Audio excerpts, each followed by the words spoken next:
Buenas tardes, amigos y amigas de la hora de Hurlingham. Es un agrado para mí presentarles a Paula Carabajal. Ella es counselor psicológico y yo hace tiempo que tengo ganas de conocer un poco más sobre la profesión e ir indagando, porque es una profesión que nosotros la venimos conociendo en realidad más de una década. Yo pensaba 10 años, pero viene ya arrastrando y mostrándose ante la gente desde hace más de 10 años. Entonces, para saber la utilidad, en qué consiste, sé que ayuda a un montón de gente, hemos charlado con ella, pero yo a partir de ahora callo la boca, pues quiero aprender. ¿Cómo andas, Paula? ¿Qué tal, Marcelo? Un gusto que estés acá en la hora de Hurlingham, en el estudio. Bueno, contarle a la gente y a mí también para enterarnos de qué se trata. En primer término, gracias por invitarme, por este espacio que me brindás. Por favor. Bueno, te cuento que el counselor es una profesión de ayuda psicológica. Sí. Y hay distintas modalidades de counselor. La modalidad a la que yo adscribo, que es la que estudié, es el enfoque centrado en la persona. Bien. Que le brinda acompañamiento a personas para que se autoindaguen, se exploren, reflexionen sobre sí y puedan decidir libremente aspectos de su vida. Para que esto ocurra, es fundamental que el counselor pueda brindar un espacio psicológico seguro, libres de amenazas. ¿Qué quiere decir un espacio psicológico seguro, libre de amenazas? Suponete yo digo, me interesaría, pero ¿en qué consiste eso? Consiste en lo siguiente: cuando las personas nos sentimos cómodas, sentimos que no nos van a juzgar, bien, podemos abrirnos y podemos animarnos a empezar a indagarnos, a bucear en nuestras profundidades. Y podemos empezar a vislumbrar nuestros temores, nuestras vulnerabilidades, nuestras inseguridades. Eso es lo que brinda, es una de las condiciones fundamentales de la teoría del enfoque centrado en la persona. Brindar estas condiciones para que la persona se sienta tan segura que no tema abrirse delante del counselor para ser ayudado. Qué bueno, porque habitualmente cuando vos tenés un problema, por la situación que sea y que te imagines, lo que más te da chucho, te da un poquito de miedo, es que te juzguen, ¿no? Que alguien te esté mirando y que te haga así con el dedito, o que, viste, como antes antiguo, que te peguen la manito, o que tal cosa. Yo creo que desaparecida esa situación, quiere decir que uno podría empezar a transitar un camino de abrirse, ¿no? Exacto. La teoría rogeriana, que Carl Roger fue el creador del enfoque centrado en la persona, fue un psicólogo norteamericano. La profesión se trajo a nuestro país en la década del 90, pero es más conocida hace 10, 15 años, como vos bien lo decís. Y uno de los pilares fundamentales es la relación empática y la aceptación positiva incondicional. Acepto al otro tal cual viene a la consulta, ¿sí? Con la integralidad de su persona, y aparto mi modo de ver la vida, mis concepciones, mis prejuicios, porque él es a quien necesito escuchar, y eso se entrena. La escucha empática, carente de juicio hacia el otro, se entrena. Claro, porque la persona que llega a vos, en tal caso, es como vos dijiste, es lo principal, ¿no? Es el objetivo, digamos, con el cual cuenta qué le va a pasar, ¿no? Exacto, pero para abrirse tienen que estar dadas estas condiciones, porque ninguna persona que nos encontremos amenazadas podemos abrirnos. Todo lo contrario, tendemos a cerrarnos como mecanismo de defensa para protegernos. Más bien.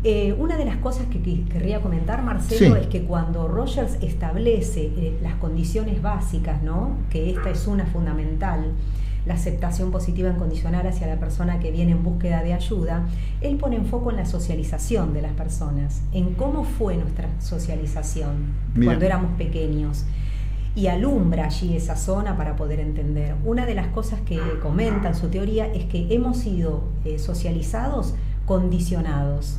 Por ejemplo, cuando éramos niños, los niños buenos no hacen tal cosa, si haces eso no te van a querer. Y el niño prontamente entiende que para poder sobrevivir, porque la niñez es una edad en la que necesitamos amor para poder crecer, si no morimos, tiene que ver con la supervivencia. Entonces el niño comprende prontamente que tiene que adquirir ese mensaje de sus cuidadores y dejar a un lado aquello que siente. Un ejemplo concreto son, por ejemplo, dos hermanitos, uno acaba de nacer y el otro está más grande, pero tiene celos de este hermano que recién llega. Entonces el impulso de él es pellizcarlo. Lo peor que se le puede decir a ese niño es: no seas malo con tu hermano, está mal que le pegues a tu hermano. No porque esté bien, ¿verdad? Pero claro, sí validar lo que el niño siente, ¿sí? Y desde esa validación educarlo para que no lo dañe al hermano, porque ahí lo que se le juega es el amor al niño. claro. Y a partir de ese momento en donde empiezan a socializarnos, todas las personas comenzamos un estado de incongruencia, le llama Rogers. Es decir, que por un lado va el yo y por el otro lado va la experiencia. Dejamos de escuchar a nuestro propio cuerpo, al organísmico, le llama él, que luego va a ser la base de la neurosis. Nosotros, si nos ponemos a pensar, muchas veces actuamos porque hay un predominio de lo racional y dejamos de lado a lo que es a las señales organísmicas, a lo que el cuerpo nos va pidiendo o nos va marcando. Y esa es una gran disociación que Roger le llama estado de incoherencia, de incongruencia. Y la idea es que, vuelvo a las condiciones, como tenemos vínculos que son condicionados, por ejemplo, que actuamos en función de no lo quiero hacer, pero lo hago por sí, lo hago porque debo, lo hago porque estoy obligado socialmente a hacerlo. No es que Rogers hable de que no tenemos que vivir en una sociedad, pero cuando nosotros validamos lo que nos ocurre, podemos estar integrados. Y como tenemos vínculos que siempre son condicionados, la idea de la consulta, desde el enfoque centrado en la persona, es no ponerle condiciones a la persona. Claro, porque sí, entiendo. Inclusive iba a ser una broma, que no sabía si ella estaba hablando de una persona o de toda la sociedad. No, en las características que vos hablabas, porque uno estima que hay dos cosas, ¿no? Una cosa es tener autoridad y otra cosa es el autoritarismo. Para mí la autoridad tiene que estar basada también en el afecto y en la preocupación de decir qué le está pasando al otro. En el autoritarismo no existe la pregunta, sino que existe la represión sobre la persona. Exacto. Y entonces la represión le forma a la persona como un reflejo condicionado, muy malo, porque por un lado cree que eso es el afecto o es lo que uno debe recibir y es también lo que uno tiene que dar.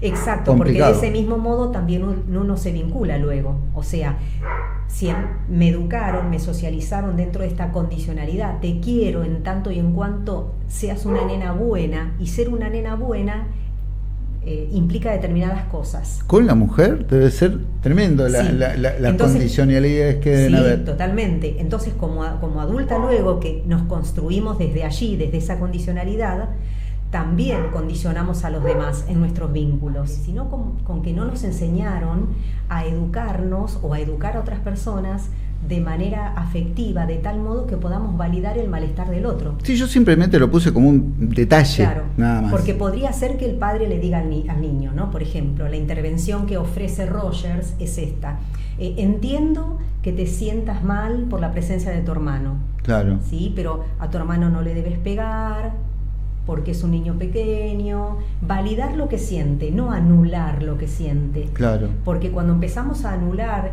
lo que siente, es lo que provoca luego esa incongruencia, que claro, cada vez va siendo más grande. Y aparte porque la persona llega a tener un vacío de ¿qué hago? ¿Qué hago con esto que siento? Claro. ¿Qué hago con esto que me está pasando? Que mi cuerpo me da señales de malestar. Claro. De tensión, de ansiedad, porque no estamos educados en oírlo, y eso es lo que provoca un montón de inconvenientes luego, ¿no? Como decíamos, es la base de la neurosis, esa incongruencia que tenemos. Y en todas las personas, sean adultos, sean adolescentes, sean, digamos, de la tercera edad, la niñez siempre está presente, sí, ¿no es cierto? Sí, porque tenemos ese modelo de socialización, lamentablemente. Entonces está presente en todos nosotros.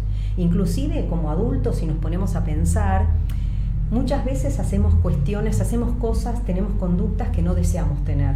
Claro. Sobre todo en lo vincular ocurre, ¿no? Claro. Y muchas veces somos conscientes de que lo hacemos obligados, aunque no tenemos ganas. y quizás sentimos información organísmica en el cuerpo. Pero otras veces, que es peor aún, tenemos síntomas corporales y no podemos entender por qué. Y eso significa que no pudimos hacer conciencia del malestar que nos está provocando, pero que el cuerpo nos está avisando que hay malestar. Sí, yo hace poco, por una situación familiar de pérdida de uno de los integrantes de nuestra familia, experimenté algo así. Me empezó a doler la espalda, los riñones unos días previos, y yo no tenía ni idea de qué pasaba. Me evitó que me fuera de vacaciones también, y después hubo un desenlace inesperado, y después, con los 2 o 3 días, es como que desapareció la molestia, y uno sentía que algo tenía que ver, como que algo me estaba avisando, que el cuerpo me estaba hablando. Es difícil ahí uno separar la racionalidad de los sentimientos, ¿no? Los sentimientos después aparecen como chispazos, ¿no? Sí, porque vuelvo a lo mismo, no estamos educados en escucharnos, claro, en escuchar nuestros sentimientos y en escuchar la información que las emociones nos traen información de qué es lo que nos está pasando, y el cuerpo de alguna manera es esa caja de resonancia de las emociones, claro, y no estamos educados en escucharla. A mí lo que me pasa en lo personal, y lo pongo como ejemplo, es que en una época yo trabajé en la construcción de Piedra del Águila. Era un lugar muy estresante, y yo hacía por mes una angina. Tremendo, fiebre y demás. Era por el nivel de estrés. Después aprendí, acá haciendo terapia, y aprendí a reconocer mi garganta, cómo funciona. Después, por distintas cuestiones, la cuestión cardíaca, pero no era como que no había registrado a los riñones, pone, claro, ¿no? A los riñones o a los como incluidos también. Es como que uno dice, bueno, sí, la garganta ya me conozco, si me pica ya sé qué es lo que pasa, o lo que fuera, pero también me parece que es tan clásica o conservadora la visión que uno tiene sobre uno mismo, que yo pongo como ejemplo esto de decir, bueno, como si uno, claro, reconociera segmentos, la garganta, sí, la piel, sí, claro, pero bueno, pero no todo el cuerpo. Claro, no integralmente. No integralmente. Carl Rogers lo que habla es de que somos un holos, y él dice algo que para mí es sumamente esperanzador. Las personas no somos algo acabado, determinado. No. Somos proceso. Esto quiere decir que vamos siendo, y vamos siendo a lo largo de toda la vida. Él habla de una fuerza vital de desarrollo a la que llama tendencia actualizante, y esto significa que todas las personas tendemos hacia el desarrollo óptimo, el mejor que podemos, y hacia el crecimiento. Por eso me parece sumamente esperanzadora. Y por eso toda la teoría que él realizó, que él elaboró, que para los años 40, 50 en Estados Unidos iba en contra de la corriente, claro, de lo establecido. Pensaban que era un marciano lo que se estaba diciendo. Totalmente, porque aparte él empezó a trabajar con personas esquizofrénicas, y ese trabajo clínico tan importante le empezó a dar las bases para desarrollar una nueva posición, una nueva postura dentro de la psicoterapia. Y fue realmente muy importante, y una de los aspectos muy criticados hacia Rogers fue la política del poder, así le llamaban. ¿Por qué? Porque las disciplinas contemporáneas y anteriores a él, el psicoanalista decía lo que tenía que hacer era prescriptivo. En cambio, Rogers empezó a escuchar a la persona desde un lugar de igual a igual. No era directivo, claro, todo lo contrario, ¿sí? Porque la persona, él sostenía, mi experiencia es mi máxima autoridad, tu experiencia es tu máxima autoridad.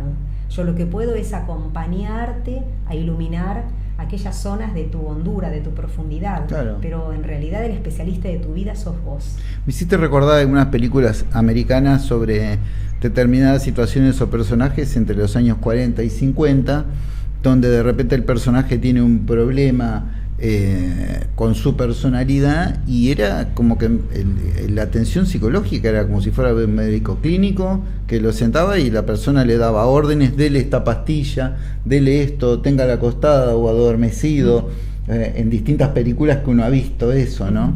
Y como que no contaba el paciente, sino que el resto era, tiene tal problema, si era una actriz de Hollywood o un actor o tal cosa, era como que le necesitaban funcionando, y en las situaciones estas de los guiones no aparecía la pregunta de ¿qué te pasa? Si el médico viene y le dice, claro, tómate esto y bancatela. Era el paradigma de la época también, ¿sí? En donde el profesional estaba a un nivel y el consultante estaba en otro nivel. Claro. Roger lo que establece es esto, ¿no? Somos dos personas en un encuentro y te recibo tratando de ser lo más empático de lo que soy capaz, ¿sí? Y te acepto incondicionalmente con todo lo que tengas para contarte, te escucho, acá estoy disponible. Entonces, bueno, fue muy criticado, no fue comprendido, pero... Y cuando él sufre, entre comillas, una revisión de su trabajo, porque evidentemente alguien luego habrá revisto los trabajos de él y lo pusieron en el lugar que le correspondía. Bueno, él realiza mucho trabajo de tipo clínico, ¿no? Él tiene muchas observaciones, muchas grabaciones, y a partir de allí va desarrollando este cambio de paradigma, ¿sí? Y luego empieza a fundamentarlo teóricamente, científicamente. ¿Y cómo deriva en que aparezca la profesión de counselor psicológico? Sí, en realidad aparece luego de la Segunda Guerra Mundial. Mira. ¿Por qué? Porque había mucha demanda, sobre todo de los soldados que volvían de las guerras, de en los las veteranos condiciones, de guerra. claro, en las condiciones que volvían, claro. Y el sistema de salud mental no daba abastos. Entonces se crea esta carrera que era mucho más corta que psicología, para dar los primeros auxilios. Por eso es una carrera que no atiende patologías. ¿Solamente en los Estados Unidos o en Europa también se había empezado a aparecer? Surge en los Estados Unidos. Luego sí es llevada a Europa, pero surge en Estados Unidos, claro. La carrera inicialmente. Se entiende, luego de la guerra. Estaban las primeras líneas para ayudar en el bienestar de las personas que venían de la guerra, ¿no? Sí, por supuesto, en la condición que fuera, ya sea que viniera con su cuerpo completo, pero con su psiquis totalmente destrozada. Todo lo que implica una guerra. Y con lo que implica una guerra, y que uno ya también lo ha visto acá en Argentina con los excombatientes y demás. Así que, no, porque es una duda que uno tiene. O sea, ustedes no están compitiendo de ninguna forma ni con un licenciado en psicología ni con un psiquiatra. En absoluto. Es una carrera diferente. Es una carrera diferente. Y también hacen su aporte también a la salud, al estado de salud de las personas. Sí, totalmente, sí. Que es una carrera distinta. Nosotros somos counselor, que es otra preparación, otra formación distinta a la psicología. ¿Sí? Pero bueno, sí, también brindamos ayuda.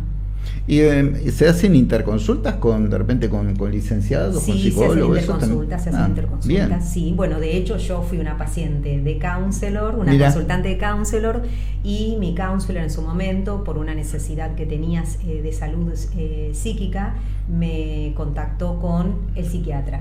Entonces sí, hacemos derivaciones, precisamente porque tenemos que tener muy en claro cuál es nuestro campo de incumbencia, y si la persona necesita una ayuda que nosotros no podemos brindársela, tenemos que pedir ayuda a otro profesional y derivarla. Bien, que está bueno eso. Sí, trabajar en red, porque la persona, si concebimos a la persona de manera integral, requiere de un trabajo en red también. Y aparte está bueno eso que vos dijiste, que está en relación, que ustedes manifiestan que lo importante es aquella persona que se acerca. Exacto. ¿no? Y no, exacto. Claro que es importante el profesional o la profesional que te va a atender, pero con esa mentalidad de centrarse en la persona, ustedes dicen, si tengo que hacer una interconsulta, la hago, no hay ningún inconveniente. Sí, el counselor sugiere, porque... A ver, eso es interesante. De acuerdo a las características de la relación que plantea la teoría rogeriana, el counselor no obliga, sugiere la interconsulta, y el consultante puede decidir realizarla o no realizarla. Bien, porque en lo que es la psicología, a veces uno siente que tiene un compromiso per se con él. Es decir, que voy, te van, Kogan, usted tiene que venir los martes 18 horas. Si no pudo venir, mire, usted tiene una obligación, que lo tiene que pagar igual, pero tiene que venir de cualquier forma. Uno se siente atado hasta que de repente dice, bueno, no quiero venir más.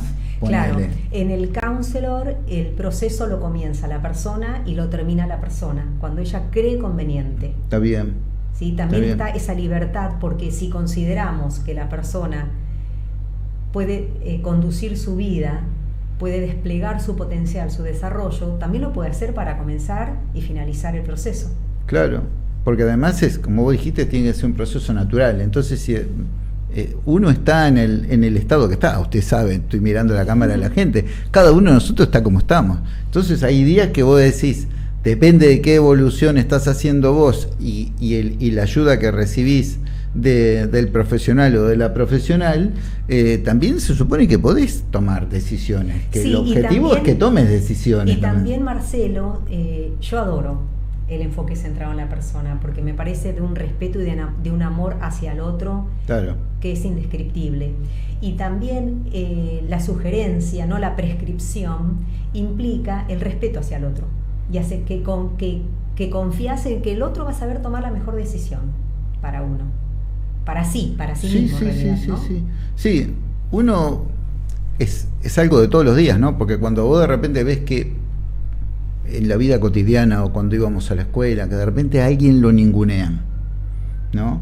O que no lo tienen en cuenta, o porque piensa de determinada forma, o porque es amigo de tal, no es tenido en cuenta. Yo digo que eso es muy grave, que una persona sufra, que por el hecho de estar presente le diga, no, esa persona no le des bola porque piensa de tal forma, es amigo de tal otra, o alguien me dijo algo, es decir, la persona queda totalmente fuera, invalidada, es decir, y todo el texto de los derechos y tri se caen. Bueno, mira, Marcelo, a partir de... ¿Está bien esto que te comenté? Sí, lo comprendo y lo que vos me vas comentando lo quiero trasladar al enfoque, a esta orientación que adoro y es la que estudié.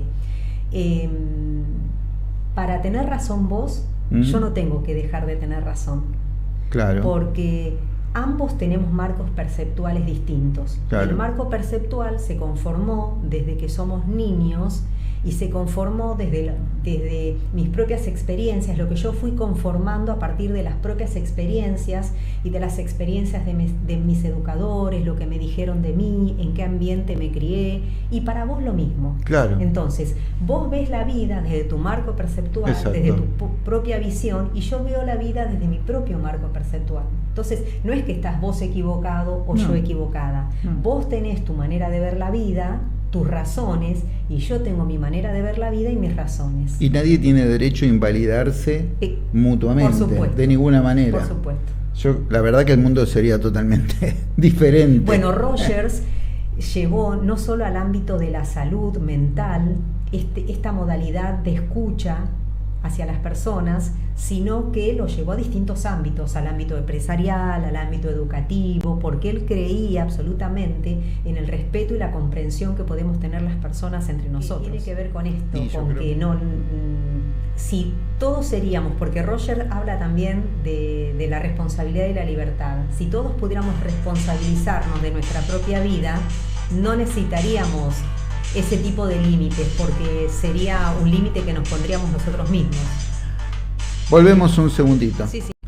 Sí, charlábamos con ella de un poco el diálogo que estamos estableciendo, que yo a propósito digo o manifiesto cosas que son mi visión, como ella bien dice, mi visión, cómo veo yo las cosas desde el punto de vista muy personal sobre la realidad, y entonces ella agarra y lo contesta desde la mirada del counselor, que es lo que nosotros estamos interesados en conocer.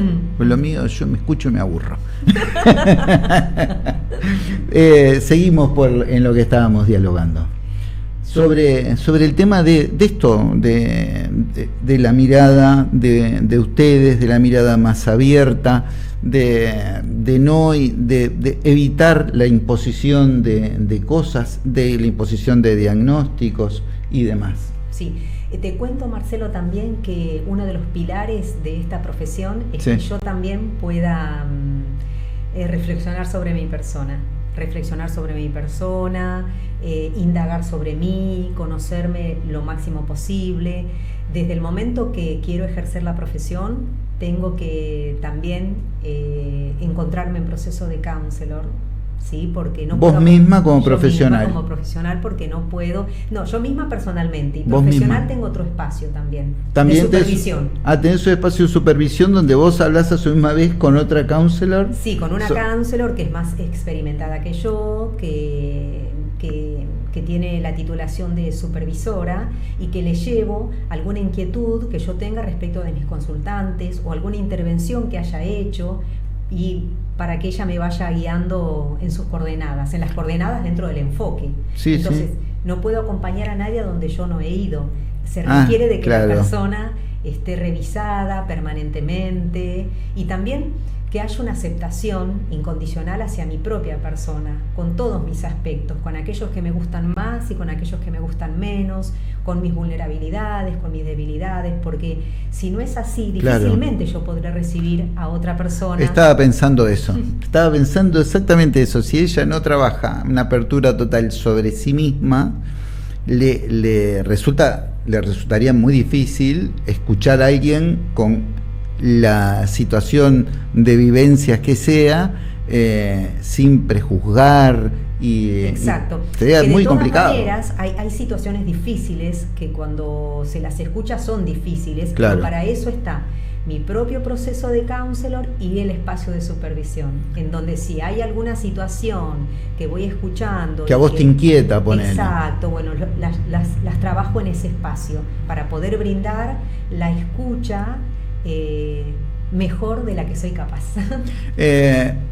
Cuando empezamos a hablar con ella para la formación de este segmento, que a mí me gusta mucho, porque si hay algo que nosotros necesitamos en nuestra sociedad, que uno lo ve habitualmente en las películas americanas y demás, es el trabajo desenfadado de hablar de las cuestiones psicológicas, de ahondar en las cuestiones psicológicas, de mostrarlas también, de mostrarnos tal cual somos, para tratar de entender sobre nuestros triunfos y sobre nuestros a veces fracasos continuos, ¿no? Entonces esa es un poco la idea. Y había hablado con ella de un aspecto que a mí me interesa mucho, que es el deporte también, que te lo tiré como para que ustedes puedan verlo, porque uno lo ve en los deportes amateur, que no tienen que no tienen ningún paraguas económico de ningún tipo, que de repente uno ve jugadores y jugadoras donde notás la ausencia del asesoramiento en temas psicológicos o de la cuestión emocional, se podría decir. Inclusive lo ves en la cancha misma, más de uno que ve sabe que hay en futsal, en handball, está jugando mucha gente se está jugando. En muchos espacios, Marcelo, y no tienen hay necesidad de que haya espacios para que puedan ser escuchados. Sí, en el deporte, en la educación también se da. Claro. Pero, por ejemplo, desde el counselor, lo que se trabaja, o en realidad se acompaña a la persona con su integralidad, ¿sí? Para que pueda encontrar su coherencia interna. Y desde ahí la persona se va a desplegar en cualquiera de los ámbitos, claro, en donde quiera desplegarse. Pero claro, lo fundamental es hacer eje en la persona, ni siquiera en el problema, sino en la persona. ¿Qué le está pasando hoy? ¿Cuál es la preocupación que tiene hoy? Exacto. Y en la medida en que la persona vaya conociéndose, vaya aceptándose, bueno, va a poder desplegar su desarrollo, su potencial en cualquiera de los ámbitos. Sí, eso uno lo observa. Yo pongo el ejemplo del deporte. Ayer hablaba con mi nieta, que ella juega futsal femenino, y yo le decía que el deporte tiene esta cuestión formativa de el deporte grupal, ¿no? De la responsabilidad con los otros, ¿no? Que sabés que tenés que ir a una práctica, porque hay una relación interdependiente, de confianza, te están confiando un lugar en la cancha para jugar. Si el equipo quiere ganar o empezar a jugar bien, necesita que vos seas responsable, que vayas, que practiques, que hagan cosas, y cuando la persona no está y falta, uno nota eso. Y nota cuando vuelve también, que lo miran como diciendo, no sé si hoy vas a estar, si mañana no vas a estar. Y influye mucho en los resultados.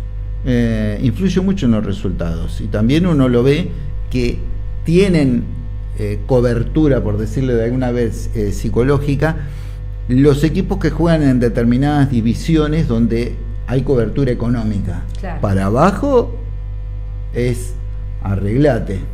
Y uno nota incluso deportistas que vos decís tiene pinta de tener mucho futuro en su desarrollo deportivo, y que de repente tiene altibajos, y que cuando yo hablo después de 10 años de transmitir, me pongo a hablar y les he preguntado a los jugadores de futsal, ¿ustedes la cuestión anímica? Y sí, estamos cruzados por lo anímico, te dicen todos, de todos los equipos. Es imposible no estarlo, Marcelo, claro, porque nos comunicamos con el mundo a través de nuestras emociones, y muchas veces aquellas emociones que decimos desagradables, pero no hay emociones agradables o desagradables, las emociones vienen a traer información de qué es lo que nos está pasando, porque como muchas veces no queremos escucharlas, ahí es donde cobra protagonista lo organímico, el cuerpo, que muchas veces se impone, porque es tanto lo que queremos callarla, que bueno, se imponen muchas veces. Pues yo la estaba escuchando y digo, lo voy a repetir porque me pareció muy importante, sencillo e importante. Las emociones traen información. Sí. Mirá vos, las emociones traen información, entonces vos empezás a aplaudir así como si fueras un pingüino con las aletas, o viste, porque decís, mirá vos, o sea, mis emociones también pueden decirme cosas totalmente, que me ayuden. Totalmente. Mirá vos. Hay que desarrollar la escucha de las emociones, de las propias emociones, para poder comprendernos a nosotros mismos, porque no siempre nos comprendemos.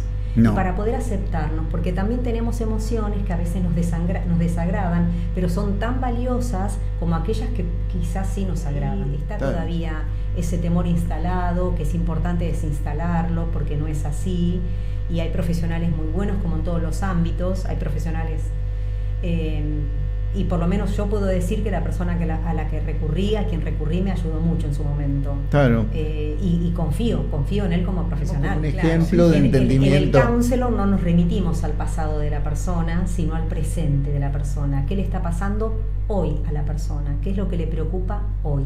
Claro. ¿Sí? ¿Y cómo juega entonces lo de la niñez? Porque la niñez, claro, porque lo de la niñez no estás hablando del pasado, el niño que uno lleva adentro está vivo en la actualidad. Sí, la idea es esa.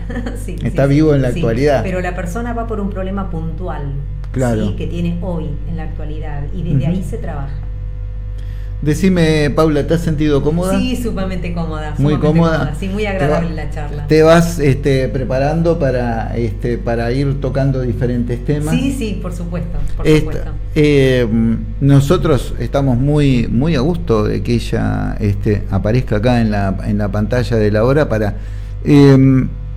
con la excusa de empezar a conocer qué es un counselor psicológico, también vamos a meternos en diferentes temas que ella profesionalmente lo va a hacer, y bueno, es un aporte más, es parte de la cultura nuestra, cómo es el comportamiento, cómo nos manejamos con nosotros mismos, cómo nos manejamos con los demás, ¿no?